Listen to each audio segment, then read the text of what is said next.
The Federalist Papers. You've probably heard the name, but don't know the details. Well, hopefully this video can help you out. So first of all, just what are the Federalist Papers? The Federalist Papers were a series of 85 essays written by John Jay, Alexander Hamilton, and James Madison under the pseudonym Publius.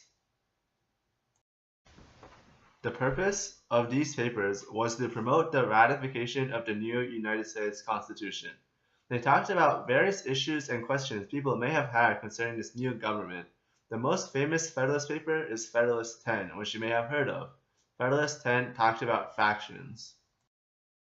Factions are a group of people who come together to try to promote their own special interests. Oftentimes, in order to do so, they act against the public good. The framers knew the dangers that factions pose to a nation. However, dealing with factions is not so easy. According to Federalist 10, there are two ways to control factions. One is to remove its causes. However, the root cause of factions is just people getting together with similar people and striving for self-improvement. In order to get rid of this, you would either have to have a government that controls people's thoughts and actions and removing all freedoms, or make it so everybody is the same with the same needs, wants, and interests. Obviously, both are impractical, if not impossible. The other way is to just minimize their effects. One form of government where factions are particularly powerful is a direct democracy. In a direct democracy, every citizen votes on policy initiatives themselves, and so, if a faction is formed that composes the majority, they will always win the majority of votes. This results in them passing whatever laws they want, while the minority can never get their voices heard. Therefore, in a direct democracy, the rights of the minority cannot be guaranteed. The framers believed that a representative democracy was a better way to protect minority rights.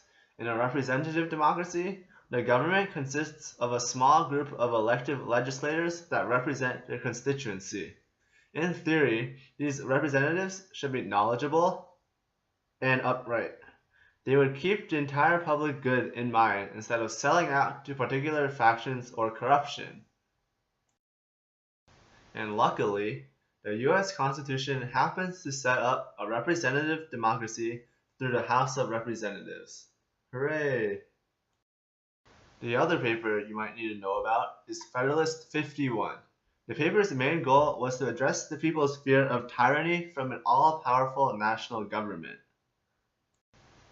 One famous quote from this paper was, "If men were angels, no government would be necessary."